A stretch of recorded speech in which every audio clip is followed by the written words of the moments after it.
Zero Parade's For Dead Spies starts with a murky monologue before dumping you into its tangled web of conspiracy theories and dubious spies. An operant named Pseudopod waxes about his colleague Herschel Wilk, codename Cascade. She was brilliant, erratic, cursed, an anti-personnel mind in human form. When the monologue concludes, we find ourselves in control of Cascade herself, while Pseudopod lies comatose in a chair. I guess that monologue is all we'll be hearing from him for a while. The thing is, he was our contact for this mission. With him zeroed out, we don't know why we're here or what we're supposed to be doing. Zero Parade sets us loose in the island city of Portofino to figure it out. My investigation quickly brought me to the Fogged Mirror, a dingy bar that sees more than a few rough and tumble types. One of those individuals is the man with no heart, and he is the inspiration for this video. And the outfit I'm wearing. These are extension cords. The man with no heart is not a subtle title. He's very direct. He's also not the only character in Zero Parades with heart troubles.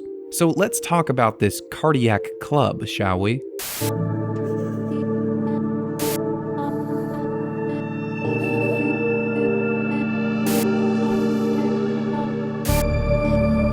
Zero Parades is the follow-up to Disco Elysium, and just uttering those words is a touchy subject for a lot of people. Disco Elysium is one of the greatest games I have ever played, and the drama/hostile takeover that unfolded at developer Zoom is a tragedy, full stop.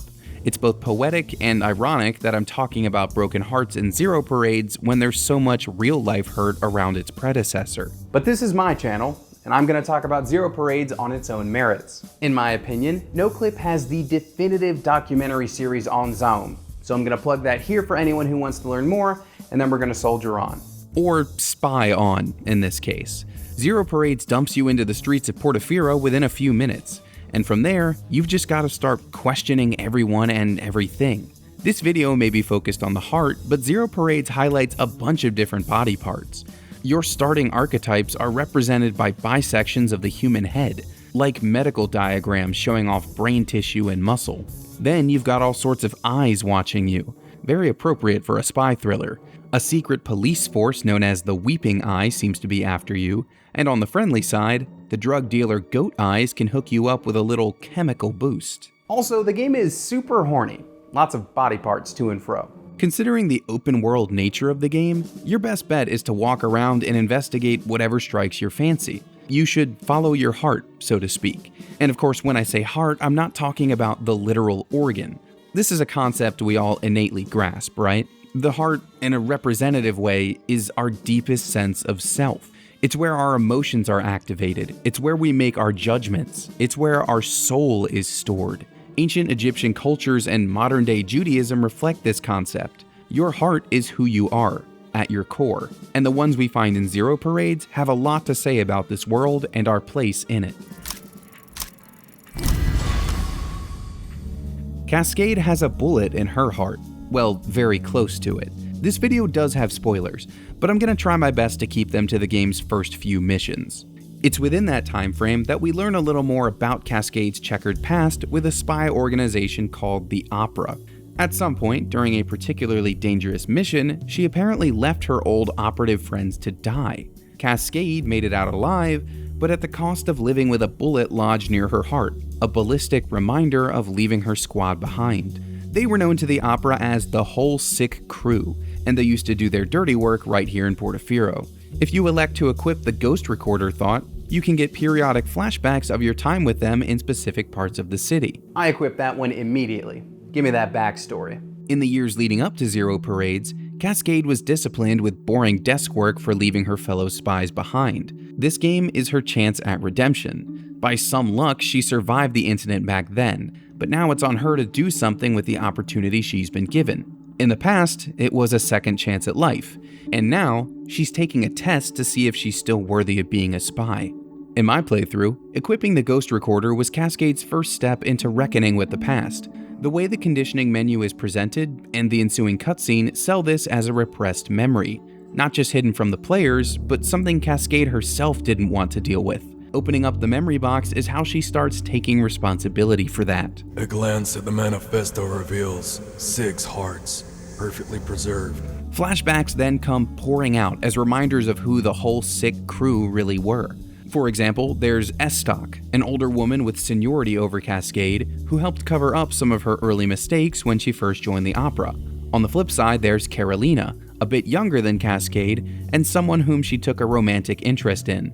But Cascade abandoned these ladies, along with the rest of the team, suffering her near-fatal gunshot wound in the process. These flashbacks help us visualize the heartache, both literal and figurative, that she has as a result. Plus, they give you extra XP, so worth it. I also can't help but be a fan of Holocene, who's such a weird little dork of a spy. He loves his novels and his cat conspiracy theories. To my eyes, he also bears some resemblance to Pseudopod, our comatose comrade from the start of the game. They're not the same person, but I will still take this opportunity to make my segue.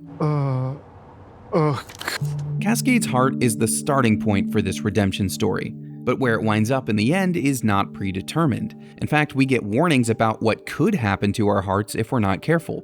One of those is from Pseudopod, though he doesn't give us a conscious warning. He's very unconscious, as you know. We have two main goals when the game kicks off: find out what our real mission is, and wake up Pseudopod. I got my first vague hint about the quest by poking around the safe house. Pseudopod left a coded message and an accompanying cipher, so there was already one layer to peel back. When I did, I received yet another cryptic clue.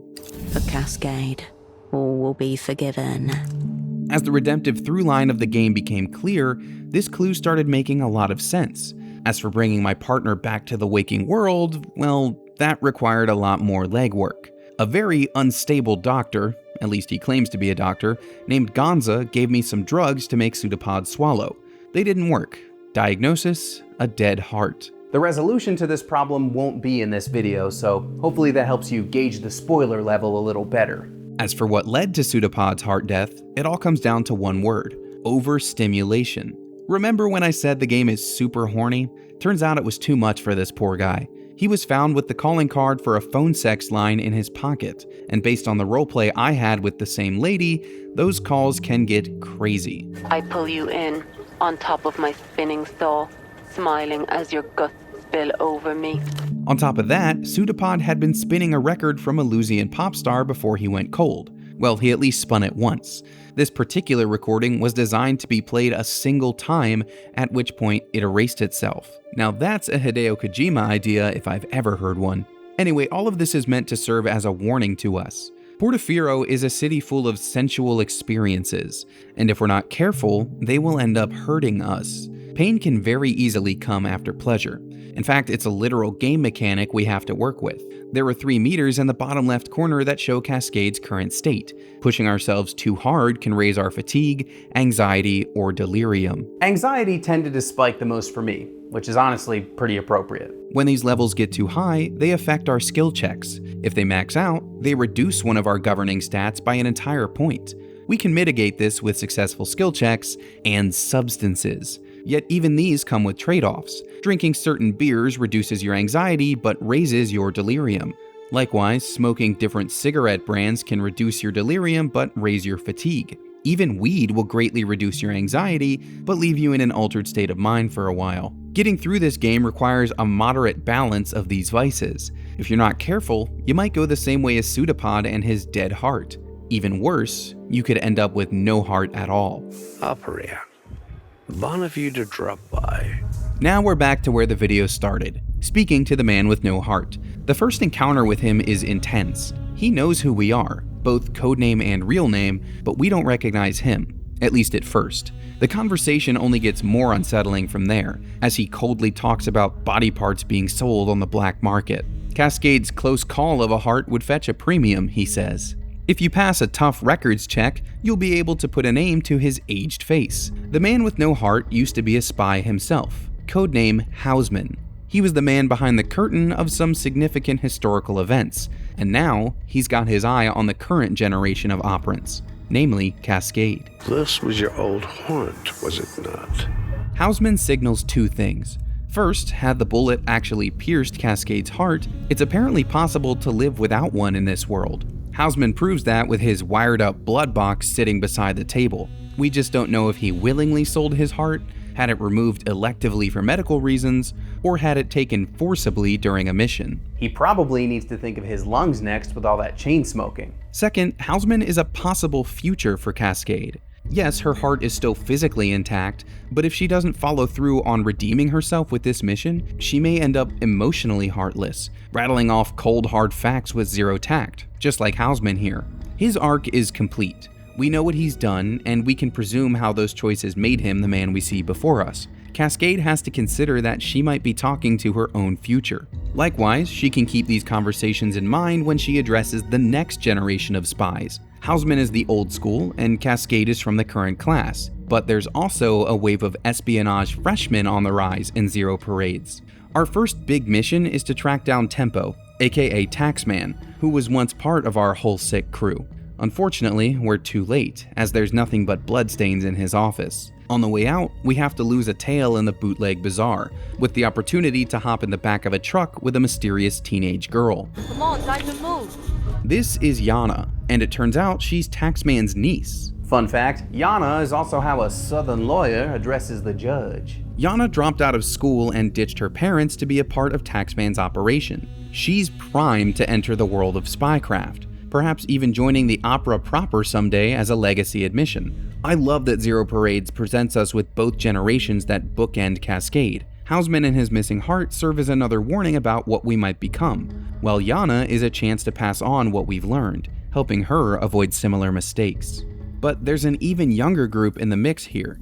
Zero Parades has a handful of youths, from near adults like Yana, to adolescent pop star stans, to young children who aren't even double digits yet. We can meet two of those kids in the same bazaar we just escaped from. 66 wolves.